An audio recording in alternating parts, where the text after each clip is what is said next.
Hey everyone, PB here, and welcome back to my next video. If you haven't already, make sure to check out my previous episode so you're up to date on which RPGs I've already platinumed. And if you've gotten these platinum trophies too, let me know down in the comments below. And while you're down there, don't forget to smash that like button and to subscribe. Without further ado, here's the next set of platinum trophies that I have achieved.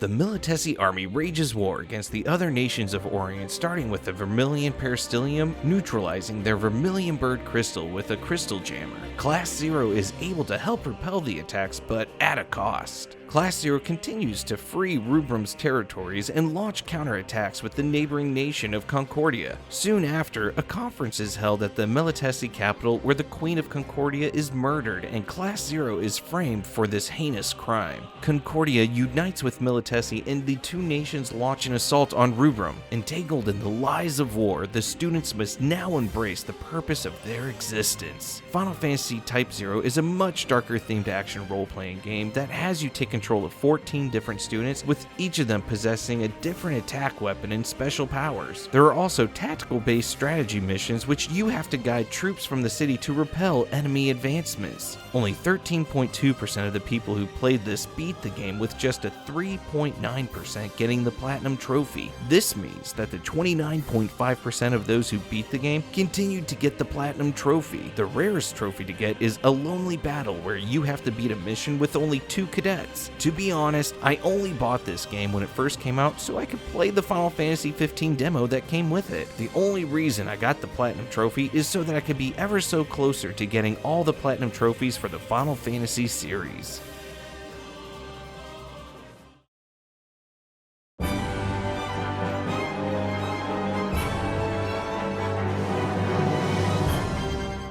In the year Stardate 10, the Earth is practically uninhabitable due to nuclear fallout during World War III. Your best chance of human survival is to explore the vast regions of space for possible planets to colonize. You play as Edge Maverick, an SRF crew member on one of the several exploratory vessels, and set off for the planet Eos. After certain events happen, all the vessels crash land on the planet Eos. You set out on a rescue mission to find more survivors when an advanced alien race called the Eldarians show up to assist you. They repair and upgrade your vessel, which you are then promoted to captain and tasked to explore the other planets in the area. As Star Ocean: The Last Hope progresses, you find out that unnatural advances in science is causing severe consequences in the universe. The battle system is a variation of the linear motion battle system that has a blind side mechanic that allows you to flash behind your enemies to take the upper hand. Only 14.2% of players have beaten this game, with an astounding 0.2% of people getting the platinum trophy. This means that 1.4% of players who have beaten the game manage to get the platinum trophy. The rarest trophy to get is a tie between World's Biggest Welch Fan, where you have to craft all 321 items in one playthrough, and Ultimate Battler, which you have to unlock every character's battle trophy, totaling to 900 battle trophies to unlock. I enjoyed the game, but unless you like grinding and long boss battles, you might be better off playing something else.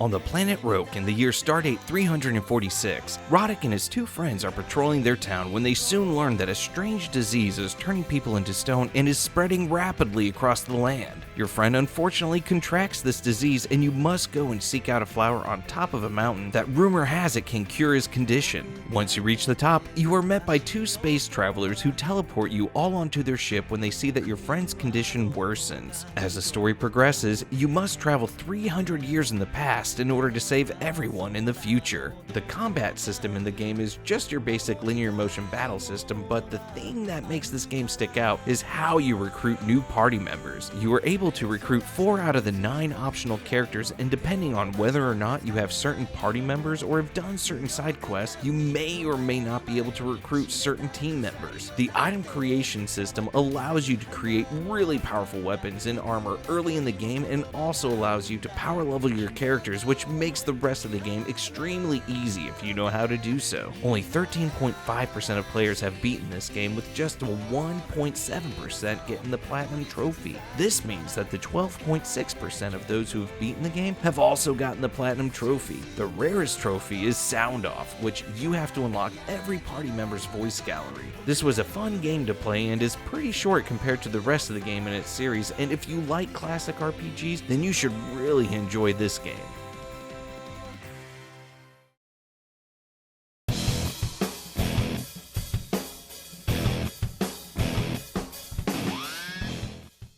In this semi-modern, futuristic multi-platform city of Basel, citizens' class and status is based upon which platform they live on, with the elites and cardinals living on the higher levels while the impoverished live in the lower platforms. Everyone's life is bound to a crystal, and if the crystal should break, they die. Our 3 main heroes, Vacheron, Zypher, and Leanne, run a small business in the upper mid-level that accepts requests from people throughout all platforms of Basel, which eventually gets them caught up in the middle of the evil schemes of the elites. In order to traverse through the world, you must acquire certain geometrical shapes to unlock paths on the map so you can go to different levels or dungeons. Your level is determined by your combined proficiencies with pistols, submachine guns, and grenades, so you'll need to swap out regularly between all 3 in order to increase your level and stats. You'll also need to customize your weapons by using parts bought at stores or from crafting so you can increase your speed and damage with each weapon. The combat is quite different in that you have to select where your party member needs to run and crisscross the paths to initiate a tri-attack to deal significant damage to the enemy. This is kind of an obscure RPG, which is probably why only 9% of the people who played this game beat it, and just 3.4% got the Platinum Trophy. This means that the 37.8% of those who beat the game were able to get the Platinum Trophy. The rarest trophy to get is Stardust Hunters, where you have to get a star rank for every mission in the Colosseum. The storyline is hard to follow, and if you don't know the mechanics of the game, it can be very difficult.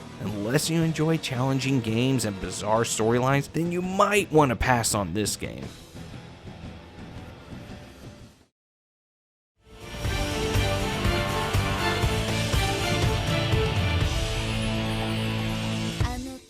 Two millennia ago, humans created a power source which absorbed Spirit's energy. This infuriated the Great Spirit Maxwell, and he decided to gather all the spirits onto an isolated land and create a barrier to keep the humans out. In the present day, a medical student named Jude is searching for his missing professor and ends up witnessing Mila Maxwell, the Great Spirit, enter a secret military research facility hidden in the aqueducts of his school. He follows her inside, but is eventually caught and prepped to be the military's next test subject. Mila barges in and saves him. However, her powers are stricken from her by the Lance of Kresnik, which forces Mila and Jude to retreat. You set off on a journey to help Mila regain her powers in order to save the world while recruiting new allies along the way. You are able to choose either Jude or Mila to be the main character, and the story follows their perspective, meaning that to fully understand the game, you'll need to play through the game at least twice, once with each character. The combat is a dual raid linear motion battle system, which means you can tether yourself to other party members to help aid you in combat. For those who played the game, 28.5% completed it as Jude and 16.1% completed the game as Mila, with just 3.4% of people getting the Platinum Trophy. Since I don't have a way to know who's beaten the game with just one of the characters or with both, those who completed the game and got the Platinum Trophy is somewhere between 21.1% and 11.9%. The rarest trophy to get is Specialist in Rare Monsters, which you have to defeat 75 rare monsters, which the data does transfer over with New Game Plus. If you're a fan of the Tales series, then I'd recommend playing this game if you haven't already.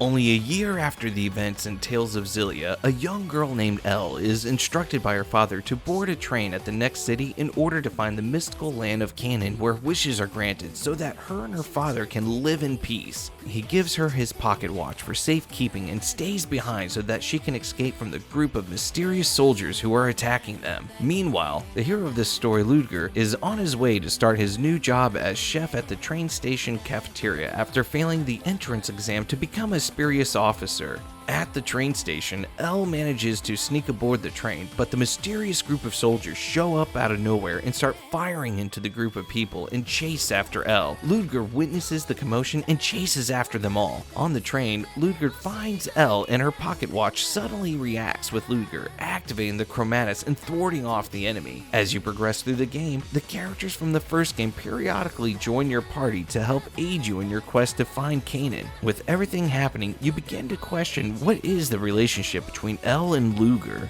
The battle system is similar to Tales of Xillia with the added chromatus feature, which allows Ludger to become a spirit-like being able to exert miraculous powers. In order to progress through the game, you have to complete side jobs in order to make payments on a massive debt you acquired after the train event. The game has a 35.2% completion rate with just a 2.9% platinum trophy success rate, meaning that 8.2% of those who beat the game acquired the platinum trophy. The rarest trophy to obtain is Battle God, where you have to complete all the beginner and advanced battle challenge titles. This is another game I really can't remember the story or gameplay at all, but I do believe that it was a fun little spin-off from the original Tales of Xillia game.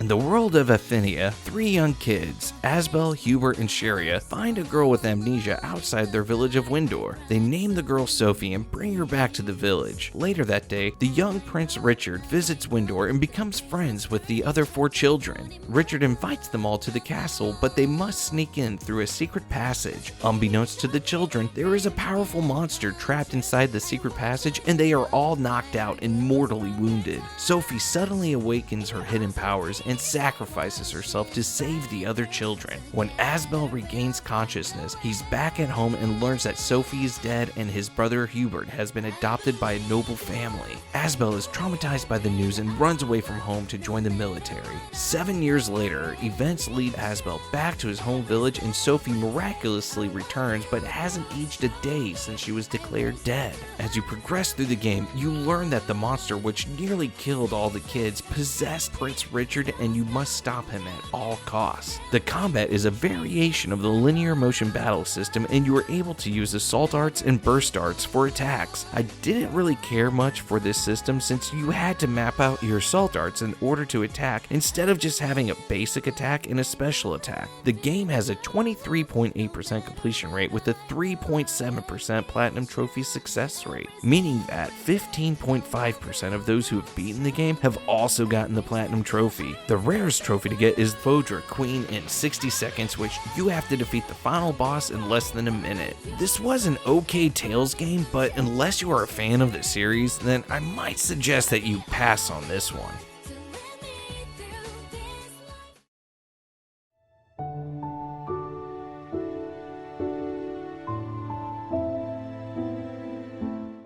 In this remake of the beloved classic, the first few hours of the original Final Fantasy VII is expanded into a 40-hour game. In the first few chapters, we get to learn more about Jesse, Biggs, and Wedge's backstory, as well as why they are involved in Avalanche. Another big change is that a secret underground research facility is discovered underneath Sector 7, which Shinra has been using for specimen testing. The rest of the game is pretty well preserved with the help of strange flying hooded figures that periodically show up and interfere when things start to go off script. This, however, is all going to change for the next installments to this remake, since the ending of the game basically just said, "Screw you, FF7 fans." The battle system is now a real-time combat system with an ATB gauge which allows you to use limit breaks and special skills. There are a plethora of quests to complete which many have nothing to do in progressing the story, but just a means to pad out some extra time for the game. For those who have played this remake, 35 95.2% have completed it, with just a 2.7% getting the Platinum Trophy, meaning that 7.7% of those who beat the game acquired the Platinum Trophy. The rarest trophy to get is a tie between Master of Mimicry, which you have to get every enemy skill in the game, and Hard Veteran, which you have to complete every chapter on hard mode. I really enjoyed the parts in the game that were identical to the original, but I can't help but feel like the developers basically just gave the middle finger to all the Final Fantasy VII fans out there.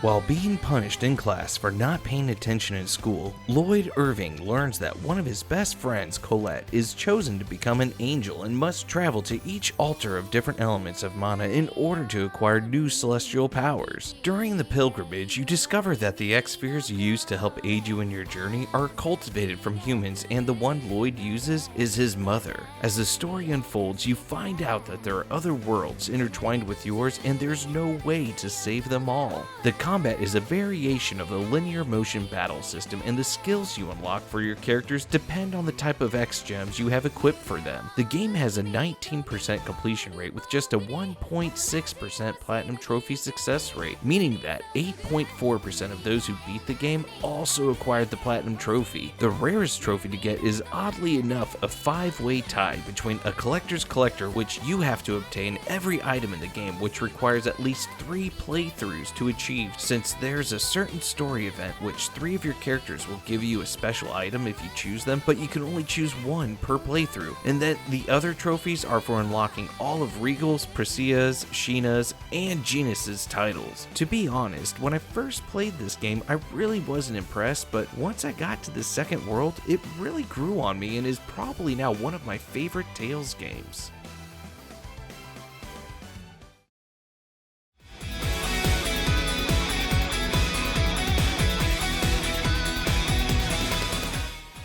Two years after the events in Tales of Symphonia, the city of Palma Costa is caught in the middle of a war between the Church of Martel and the Vanguards. During this blood purge, a young boy named Emil watches his parents get slaughtered by Lloyd Irving. Seconds later, a young girl named Marta, who's carrying Ratatosk's core, is cornered by Vanguard soldiers. As Marta pleads for Ratatosk's help, the orb embeds itself onto Marta's head and she passes out. When she comes to, Emil is standing over the lifeless bodies of the soldiers who cornered her. 6 months later, Emil is in the care of his aunt and uncle, who mentally and physically abuse him. Not just that, but he's also constantly bullied by the locals in town. You eventually find Marta again, who's hiding in a cave, but a man named Richter tries to kill her in order to extract Ratatosk's core. You defend Marta, but are no match for Richter. A Centurion servant of Ratatosk named Tenebrae appears and forges a pact with Emil, unleashing Ratatosk's power within him. You are now able to save Marta and become her knight. You all now set off to awaken the other 7 Centurions in order to restore the balance of mana in the world. The game uses a variation of the linear motion battle system, as well as giving you the ability to recruit monsters to aid you in battle. You'll also meet up with our previous heroes to see what they have done since our last adventure with them. The game has a 23.3% completion rate with only a 2.8% platinum success rate, meaning that 12% of those who beat the game manage to get the Platinum Trophy. The rarest trophy to get is a tie between Return to Normal, which you have to beat the entire game on unknown difficulty, and By the Way, which you have to watch every skit in the game. I first played this on the Wii when it came out, and I couldn't get into it. However, once I played the first Tales in Symphonia, I understood the story better and ended up enjoying the sequel. Well, that's it for now, everyone, but don't worry, I have a whole lot more coming soon, so make sure you subscribe and hit that bell so you'll know when I'm done editing my next set of RPG Platinum trophies. Also, smash that like button so it helps my videos with the YouTube algorithms. If you have any suggestions, please leave them down in the comments below. You can also check out some of my other videos since I do a variety type of gaming content. Until then, see you next time, my friends.